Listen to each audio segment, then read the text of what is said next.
Hello guys, welcome back to my channel Code Eater channel में आप सबका स्वागत है। और आज हम लोग शुरू करने वाले हैं बेजेंटाइन जनरल्स प्रॉब्लम के बारे में। तो आइए शुरू करते हैं बेजेंटाइन जनरल्स प्रॉब्लम। बट शुरू करने से पहले जो मन में क्वेश्चन आ रहा है, ये बेजेंटाइन जनरल प्रॉब्लम हम लोग क्यों पढ़ रहे हैं और ये है क्या। तो मैं बता दूं कि बेजेंटाइन जनरल्स प्रॉब्लम एक प्रॉब्लम है जो कि डिस्ट्रीब्यूटेड कंप्यूटिंग सिस्टम में खास तौर पर देखी जाती है। अब वो क्या प्रॉब्लम है, तो आइए उसको बेजेंटाइन जनरल्स प्रॉब्लम के थ्रू ही समझते हैं, जिसमें एक स्टोरी है, बड़ी प्यारी स्टोरी है, बड़ी अच्छी स्टोरी है, जिसके थ्रू हम लोग समझेंगे कि बेसिकली बेजेंटाइन जनरल्स प्रॉब्लम है क्या। अब स्क्रीन पे देखिए, यहाँ पे आप देखेंगे कि एक पर्टिकुलर बड़ा ही ब्यूटीफुल सा एक पैलेस है और ये पैलेस पे क्या है कि कुछ जनरल्स हैं जिनको अटैक करना है। जी हाँ, इनको अटैक करना है। अब ये जो जनरल्स हैं ये एक दूसरे के साथ हैं, मतलब ये एक ही किंगडम से बिलोंग करते हैं। जो दूसरे किंगडम, ये जो हमारा दूसरा किंगडम है, इस पे अटैक करने के लिए आए हैं। और ये चारों जनरल अलग अलग लोकेशन पे हैं। अलग अलग लोकेशन का क्या मतलब है कि हो सकता है किसी पर्टिकुलर प्लेस पे हो, मतलब नॉर्थ में है तो कोई साउथ में है, कोई वेस्ट में है, कोई ईस्ट में है। इस तरह से ये सब अलग अलग जगहों पे लोकेटेड है। मगर इन सब को यहाँ पे क्या करना है, अटैक करना है। अब अगर इस पर्टिकुलर प्लेस पे इनको अटैक करना है तो इनको डिसीजन खुद ही लेना होगा कि बेसिकली हमें अटैक करना है कि नहीं करना है, क्योंकि कोई सेंट्रल अथॉरिटी, कोई किंग यहाँ पे नहीं है जो इनको बताए कि अभी हमें अटैक कर देना चाहिए और अभी हमें अटैक नहीं करना चाहिए। क्योंकि ये दूर दूर हैं तो ये आपस में भी बातचीत नहीं कर सकते कि भाई हमें अटैक करना चाहिए कि नहीं करना चाहिए। तो इनके पास सिर्फ एक ही सॉल्यूशन है कि ये क्या करें कि अपने मैसेंजर्स के थ्रू इन सब को आपस में एक दूसरे से कम्युनिकेट करें और बताएं कि बेसिकली हमें अटैक करना चाहिए कि नहीं करना चाहिए। अच्छा, अटैक करना चाहिए कि नहीं करना चाहिए कैसे पता चलेगा? ये इनका अपना एक इंट्यूशन है, जिसपे मतलब ये एक तरह से एक भरोसा है कि हाँ अटैक कर देना चाहिए, अभी लगता है ये सही मौका है अटैक करने का। और जिस जनरल को लगता है कि नहीं अटैक करना चाहिए वो डेफिनेटली अपना भी रिस्पॉन्स देगा, क्योंकि एक दूसरे से तो इन्फ्लुएंस हो ही नहीं सकते, क्योंकि सब बहुत दूर दूर हैं। तो मान लेते हैं कि ये जो हमारे जनरल है, इन्होंने क्या किया, संदेशा भिजवाया कि भाई हमें इस पे क्या कर लेना चाहिए, अटैक कर लेना चाहिए। ये एक आइडियल सिचुएशन की बात कर रहा हूँ जहाँ पे सब कुछ बहुत बढ़िया है, मतलब कि सब कुछ कम्युनिकेशन बड़े अच्छे से हो रहा है। इसने मतलब इन जनरल ने क्या किया, मैसेंजर भिजवाया इनको इनको इनको और बोला कि भाई अटैक कर देना चाहिए, पूरा एक पेपर में लिख के दे दिया। अब जब ये जो जनरल थे, इन्होंने भी क्या किया, इन्होंने भी कहा कि हाँ भाई हमें लगता है हमें अटैक कर देना चाहिए। इन्होंने भी ये इन्फॉर्मेशन इनको भी दी, ये इन्फॉर्मेशन इनको दी और ये इन्फॉर्मेशन इनको दी अपने मैसेंजर्स के थ्रू। ठीक उसी तरीके से जो ये जनरल थे उन्होंने भी यही किया और ठीक उसी तरीके से इन जनरल ने भी यही किया। सब ने ये अपना मतलब जो भी था कि हमें अटैक करना चाहिए कि नहीं करना चाहिए वो अपना बता दिया। और जो येलो एरो है ये हम लोग डिमॉन्स्ट्रेट करेंगे हमें अटैक करना है, मतलब ये सारे जनरल यही कह रहे हैं कि हमें अटैक करना चाहिए। तो ये बड़ा ही आइडियल सिनेरियो है, क्योंकि यहाँ पे सब बढ़िया था, सारे जितने भी जनरल्स थे बहुत ही लॉयल थे, ऑनेस्ट थे और सबने कहा अटैक करना चाहिए और इन्होंने अटैक किया और ये जीत भी गए। बट अब इसमें आ जाता है सबसे बड़ी प्रॉब्लम, और वो है कि क्या हो कि अगर एक जनरल क्या हो, वो ट्रेटर हो, मतलब कि वो एक तरह से विद्रोही हो या फिर जिसे हम लोग कहते हैं ना देशद्रोही हो, इस टाइप से।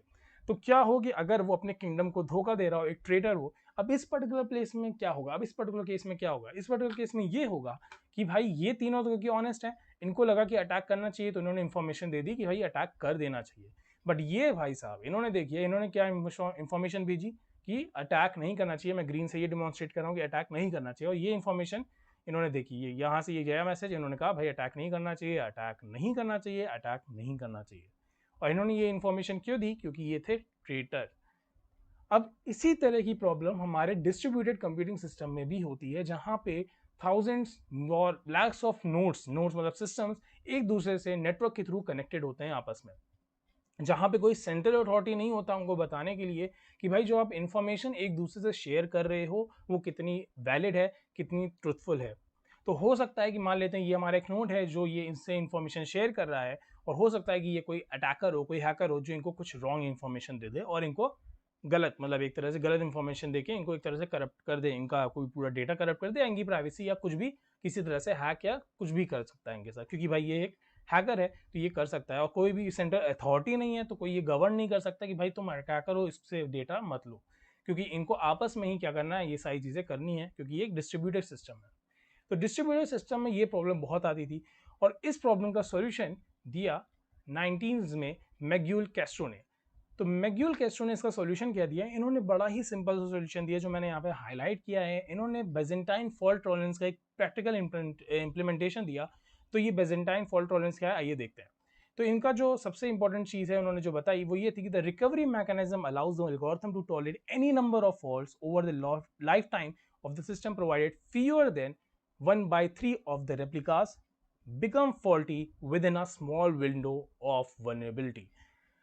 समझ रहा हूँ, नहीं समझ में आया होगा, कोई बात नहीं, मैं इसको आसानी भाषा में आपको समझाता हूँ। हाँ, इसकी इस पीडीएफ की लिंक मैं डिस्क्रिप्शन में शेयर कर दूंगा। अगर आप इंटरेस्टेड हैं इसको थोड़ा और डिटेल में पढ़ने के लिए तो डेफिनेटली आप वहाँ पे इसको पढ़ सकते हैं। तो बेसिकली इनका सॉल्यूशन क्या था? इनका सॉल्यूशन ये था कि इन्होंने कहा कि अगर हमारा कोई सिस्टम है और उस सिस्टम में मान लेते हैं जैसे अब यहाँ पे 4 नोड्स हैं या फिर 4 जनरल्स हैं, तो इनका कहना ये था कि हो सकता है कि इस सिस्टम में 1/3 नोड्स ऐसी हों, 1/3 लोग ऐसे हों जो कि अटैकर्स हों, जो कि ट्रेटर्स हों, इस तरह के हो सकते हैं। बट इससे फ़र्क नहीं पड़ता, अगर हमारी मेजॉरिटी कोई चीज़ करने को कहती है तो हम वो चीज़ करेंगे। मतलब कि अगर हमारी मेजॉरिटी में, जैसे अब यहाँ पे देखिए, यहाँ पे ये 4 लोग हैं जिसमें से एक ही यहाँ पे ट्रेटर है, मगर यहाँ पे 3 लोग क्या हैं, 3 लोग यहाँ पे ऑनेस्ट हैं, लॉयल हैं। तो अगर ये मेजॉरिटी में लोग कह रहे हैं कि भाई अटैक करना चाहिए, तो यहाँ पे क्या होगा, अटैक होगा। तो इससे फ़र्क नहीं पड़ता कि जो 1/3 की पॉपुलेशन है वो क्या कहती है।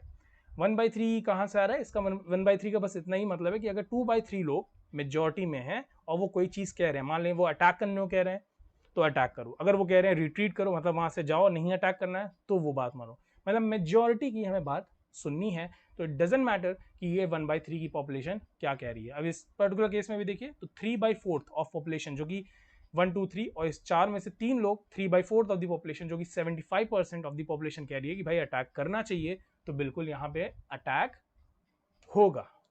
तो कुछ अटैक इस तरह से होगा, मैंने ये देखा है, मुझे सही लगा। तो ये चीज़ तो हमने देख ली कि हाँ भाई बेजेंटाइन फॉल्ट टॉलरेंस किस तरह से वर्क करता है एक डिस्ट्रीब्यूटेड सिस्टम में। अच्छा, एक चीज़ और मैं बता दूं कि उन्होंने सिर्फ इतना ही नहीं बोला था कि मेजॉरिटी की बात सुनो और बस उस पर ही वर्क करो। इन्होंने और भी चीज़ें अपने रिसर्च पेपर में दी, जिसमें इन्होंने बताया क्रिप्टोग्राफी के बारे में, किस तरह से सिमेट्रिक क्रिप्टोग्राफी वर्क करती है, इसके बारे में, इस सारी चीज़ों के बारे में भी इन्होंने काफ़ी डिटेल में बताया हुआ है। तो आप रिसर्च पेपर अगर देखना चाहें तो डेफिनेटली उसको देख लीजिए। बट हम लोग आने वाली वीडियो में ये देखेंगे कि किस तरह से बेजेंटाइन फॉल्ट टॉलरेंस वर्क करता है हमारे ब्लॉकचेन में। तो ब्लॉकचेन में ऐसा क्या सिस्टम एडॉप्ट किया गया कि बेजेंटाइन फॉल्ट टॉलरेंस को हम लोग अचीव कर पा रहे हैं, जहाँ पे हम लोग कंसेंसस एल्गोरिथम के थ्रू देखेंगे कि किस तरह से हमारी जो कंसेंसस एल्गोरिथम है वो वर्क करती है और हमारे ब्लॉकचेन को सेफ एंड सिक्योर बनाती है। और आशा करता हूँ आपको ये वीडियो अच्छा लगा होगा और आपको समझ में आया होगा। अगर आपको कोई भी दिक्कत होती है तो प्लीज़ उसे कमेंट ज़रूर से करिए, मैं डेफिनेटली उसका आंसर ज़रूर से दूंगा। अगर मुझे लगा तो मैं वीडियो फिर से बना दूंगा, बट आपको डाउट क्लियर होना चाहिए। तो ठीक है, तब तक के लिए मैं ज़रूर से ये चीज़ बहुत ध्यान रखिएगा, लाइक शेयर और सब्सक्राइब ज़रूर से कर दीजिएगा, क्योंकि ये ज़रूरी है, ये इससे मुझे थोड़ा मोटिवेशन मिलता है आगे वीडियो बनाने के लिए। तो तब तक के लिए बाय बाय,